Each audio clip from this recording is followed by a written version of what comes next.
Praise the Lord. ஆண்டவருடைய பரிசுத்த நாமத்திற்கு மகிமை உண்டாகட்டும். பிரியமானவர்களே, இந்த அற்புதமான காணொளியின் மூலமாக உங்கள் யாவரையும் சந்திப்பதிலே மிகுந்த மகிழ்ச்சி அடைகிறேன்.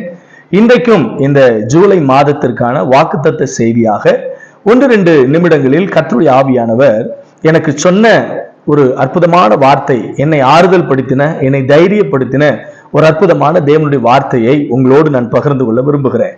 என் அன்புக்குரிய தேவனுடைய பிள்ளைகளே, நாம் பலதரப்பட்ட பிரச்சனைகளோடும் போராட்டங்களோடும் சவால்களோடும் இந்த உலக வாழ்க்கை பயணத்தில் நாம் ஓடிக்கொண்டிருக்கிறோம்.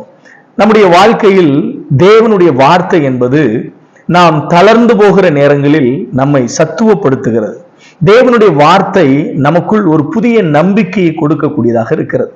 ஆகவே இந்த மாதத்தில் நான் உங்களோடு கூட தீர்க்க தரிசனமாய் ஒரு தேவனுடைய வார்த்தையை, உற்சாகப்படுத்துகிற ஒரு தேவனுடைய வார்த்தையை உங்களுக்கு சொல்லி இந்த இரவு நேரத்தில் உங்களை உற்சாகப்படுத்த விரும்புகிறேன்.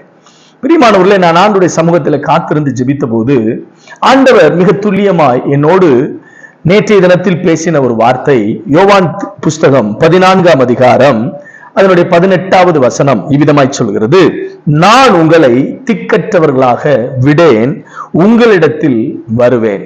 இந்த வேத பகுதியை பலமுறை நாம் வாசித்திருக்கிறோம். இது எந்த சூழ்நிலையில் சொல்லப்பட்டது என்று சொல்லப்பட்டிருக்கிறதையும் நாம் அறிந்திருக்கிறோம். ஆண்டவராய் இயேசு கிறிஸ்து தம்முடைய சீசர்களை அழைத்து அவர்களுக்கு சொன்ன ஒரு நம்பிக்கை ஊட்டக்கூடிய ஒரு வார்த்தை என்ன? நான் உங்களை திக்கற்றவர்களாக விடேன், நான் உங்களிடத்தில் வருவேன்.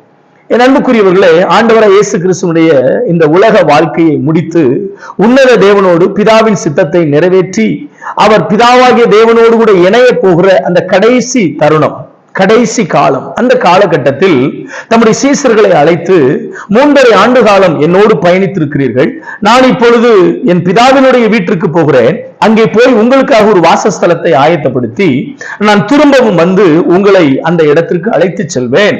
அதுவரைக்கும் நான் போய் திரும்பி வருகிற அந்த கால அவகாசத்தில் உங்களை தைரியப்படுத்த விரும்புகிறேன். நீங்கள் கைவிடப்பட்டவர்கள் என்று எண்ணிவிடக் கூடாது என்பதற்காக நான் உங்களுக்கு தேற்றரவாளனாகிய பரிசுத்த ஆவியானவரை உங்களுக்கு நான் போய் கொடுப்பேன்.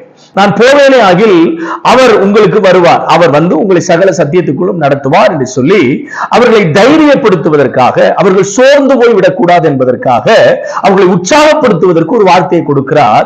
நான் உங்களை திக்கற்றவர்களாக விடேன். இந்த வார்த்தையை வாசித்த போது 3 வித்தியாசமான மொழிபெயர்ப்புகள் அதில் எழுதப்பட்டிருந்தது. வித்தியாசமான மொழிபெயர்ப்புகளில் அந்த வார்த்தை தமிழ் வேதாகமத்தில் திக்கற்றவர்களாக விடேன் அப்படின்ற அந்த ஒரு வார்த்தை மட்டும் சொல்லப்பட்டிருக்கு. ஆனா நான் வேதாகமத்துல பல ஆங்கில மொழிபெயர்ப்புகளை உள்ள வேதாகமத்தை படிக்கும் பொழுது அதுல ரொம்ப ஆச்சரியமான 3 வார்த்தைகள் சொல்லப்பட்டிருந்தது. ஒன்று, இந்த திக்கற்றவர்கள் என்கிற வார்த்தைக்கு நான் உங்களை அனாதைகளாக விடேன் என்று சொல்லப்பட்டிருக்கிறதை நான் வாசித்தேன். அதே போல இன்னொரு வேதாகம மொழிபெயர்ப்பில் நான் வாசித்த போது அதில் இன்னும் ஆழமாக சொல்லப்பட்டிருந்தது, நான் உங்களை ஆறுதல் படுத்தாமல் விடமாட்டேன், நீங்கள் ஆறுதலற்றவர்களாக உங்களை விடமாட்டேன் அப்படின்னு சொல்றத எழுதப்பட்டிருக்கிறத நம்ம வாசிக்கலாம். 3வது இன்னொரு ஒரு வார்த்தை, ரொம்ப அழகான ஒரு வார்த்தை எழுதப்பட்டிருந்துச்சு, நீங்கள் தனித்து விடப்பட மாட்டீர்கள், தனிமைப்படுத்தப்பட மாட்டீர்கள் அப்படின்னு சொல்றத நாம அந்த திக்கற்றவர்கள் என்கிற வார்த்தைக்கு மாற்று வார்த்தை பயன்படுத்தப்பட்டிருந்ததை நான் பார்த்தேன். என் அன்புக்குரியவர்களே, நம்முடைய ஆண்டவர் நம்மை திக்கற்றவர்களாக விடார். எப்படி? அவர் நம்மை அனாதையாக்க விட மாட்டார். ஒரு தாய் தகப்பன் இல்லாத ஒரு பிள்ளை அனாதை என்று சொல்லுவார்கள்.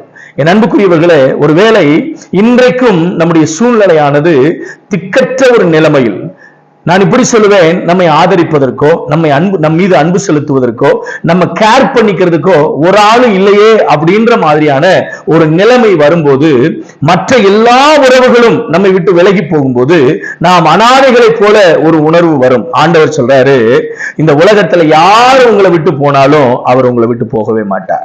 மத்தேயு 28 வாசிக்கிறோம், இதோ சகல உலகத்தின் கடைசி பரியந்தம் சகல நாட்களிலும் நான் உங்களோடு கூட இருக்கிறேன், உலகத்தின் முடிவு பரியந்தம் நான் உங்களோடு கூட இருக்கிறேன். இந்த மாதிரியான வார்த்தையை நம்ம ஆண்டவரால் மட்டும்தான் சொல்ல முடியும். ஆகையினால நீங்க ஒரு விஷயத்தை புரிஞ்சுக்கிறணும், அவர் உங்களை என்னையும் திக்கற்றவராக விடார்.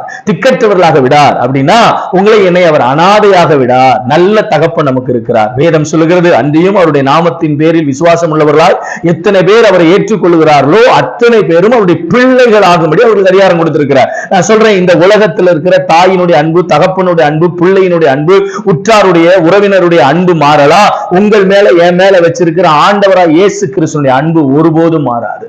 அவர் உங்களை அனாதையாக விட மாட்டார். இரண்டாவது ஒரு அழகான வார்த்தை சொல்லப்பட்டிருக்கு, அவர் உங்களை ஆறுதல் படுத்துவார், கம்ஃபர்ட் பண்ணுவார். He is a comforter. அவர் உங்களை ஆறுதல் படுத்துவார். நான் சொல்லுவேன், சில நேரங்களில தவித்துக் கொண்டிருக்கும் போது, ஆறுதல் சொல்வதற்கு யாரும் இல்லாமல் அழுது புலம்பிக் கொண்டிருக்கும் போது, நம்முடைய அழுகையையும் நம்முடைய வேதனையையும் இன்னும் 4 பேர் விமர்சனம் பண்றதுக்கு தான் இருப்பாங்களே தவிர நம்மளை ஆறுதல் படுத்துறதுக்கு யாரும் இல்லை. இந்த உலகத்துல ஆறுதல் படுத்துற மாதிரி இருக்கும், ஆனா அதற்குள்ள ஏராளமான காயப்படுத்துகிற வார்த்தைகள் இந்த உலக மனிதர்களிடத்திலிருந்து வரும். ஆனால் நம்முடைய தெய்வம் சொல்கிறார், நான் உங்களை ஆறுதல் படுத்துகிறவராக இருக்கிறேன். நீங்கள் ஆறுதல் அற்றவர்களாக விட, உங்களை ஆறுதலற்றவர்களாக விடேன். நீங்க அனாதைகளாக இருக்க போறதில்ல, நீங்க ஆறுதல் இல்லாதவர்களாக இருக்க போறதில்ல. அதே மாதிரி இன்னொரு வார்த்தையும் சொல்லப்பட்டிருக்கு, நான் உங்களை தனித்து விட மாட்டேன். எந்த சூழ்நிலையில் போனாலும், எந்த இடத்துக்கு போனாலும் நான் உங்களை வழிநடத்துகிறவராக இருப்பேன். நான் உங்களுக்கு கூட வருகிறவராக இருப்பேன். எந்த இடத்துல திக்குமுக்காடிடுவோம், நடு காட்டுல கொண்டு போய் விட்டு எந்த வழியில போறது, எந்த வழியில வந்தோம்னு தெரியாம புலம்புற ஒரு நிலைமை இருக்கும். நான் சொல்றேன், அப்படிப்பட்ட நிலைமை வரும்போது ஒன்றை தெரிந்து கொள்ளுங்கள், இந்த உலகத்தில் இருக்கிற யாரும் நமக்கு உதவி செய்ய வரமாட்டாங்க, ஆனால் நம்முடைய தேவன் நமக்கு உதவி செய்ய வருவார். அதனாலதான் சங்கீதக்காரன் சொல்லும்போது சொல்றாரு, எனக்கு உதவி செய்யக்கூடிய கண்மலையை நோக்கி நான் கண்ணோக்கி பார்க்கிறேன். அவரிடத்தில் இருந்து வானத்தையும் பூமியை உண்டாக்கின அந்த சர்வ வல்லமையுள்ள தேவனிடத்திலிருந்து எனக்கு ஒத்தாசை வரும் என்று சொல்கிறான். இன்றைக்கும் இந்த காணொலியை பார்க்கக்கூடிய என் அன்புக்குரிய தேவ பிள்ளைகளே, நீங்கள் திக்கற்றவர்கள் அல்ல, நீங்கள் அனாதைகள் அல்ல, நீங்கள் ஆறுதலற்றவர்கள் அல்ல, நீங்கள் தனித்து விடப்பட்டவர்கள் அல்ல.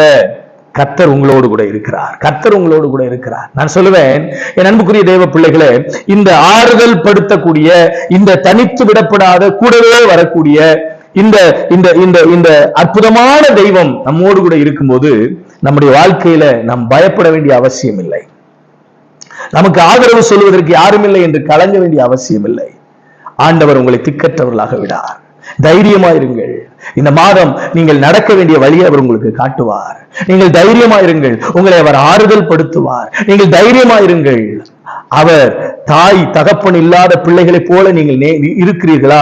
உங்களுக்கு அவர் சொல்றார், நான் தாயாக இருக்கிறேன், நான் தகப்பனாக இருக்கிறேன், நான் நல்ல நண்பராக இருக்கிறேன், உனக்கு ஆன எல்லா விதங்களிலும் உதவி செய்ய நான் போதுமானவராக இருக்கிறேன். நல்ல ஆண்டவர் நமக்கு இருக்கிறார். சோர்ந்து போகாதிருங்கள், தைரியமாயிருங்கள், சந்தோஷத்தோடு நம்பிக்கையோடு படுக்கைக்கு செல்லுங்கள்.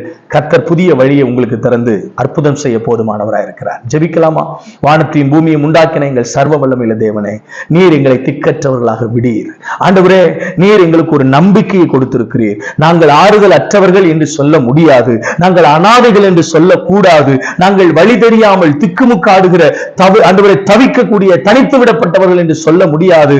நாங்கள் துணையாளரை கூட கொண்டிருக்கிறோம், நாங்கள் ஆறுதல் படுத்துகிற தகப்பனை கொண்டிருக்கிறோம். நாங்கள் அனாதைகள் அல்ல, எங்களுக்கு நல்ல தகப்பன் இருக்கிறார். எங்களை ஆறுதல் படுத்துகிற, எங்களை சமாதானப்படுத்துகிற, எங்களோடு கூட இருக்கிற, எங்களுக்கு பக்கபலமாய் இருக்கிற, எங்களை போஷிக்கிற நல்ல தகப்பன் இருக்கிறீர். அதற்காக உமக்கு ஸ்தோத்திரம். உம்முடைய நாமத்தை மகிமைப்படுத்துகிறோம். இந்த வார்த்தையை பிடித்துக் கொண்டு நீர் காட்டுகிற வழியிலே நடக்க, உம்முடைய கரத்தை பிடித்துக் கொண்டு நடக்க, நீர் எங்களோடு கூட இருக்கிறீர் என்கிற நம்பிக்கையோடு நடக்க, பயமில்லாமல் நடக்க எங்களுக்கு உதவி செய்யும். இந்த காணொலியை பார்க்கிற ஒவ்வொருடைய வாழ்க்கையிலும் அந்த நம்பிக்கை பிறக்கட்டும். இயேசுவின் நாமத்தில் ஆசீர்வதித்து ஜெபிக்கிறேன் நல்ல பிதாவே. ஆமென், ஆமென், ஆமென். God bless you. Have a good night. கர்த்தர் உங்களோடு இருக்கிறார். அவர் உங்களை திக்கற்றவர்களாக விடார். ஆமென்.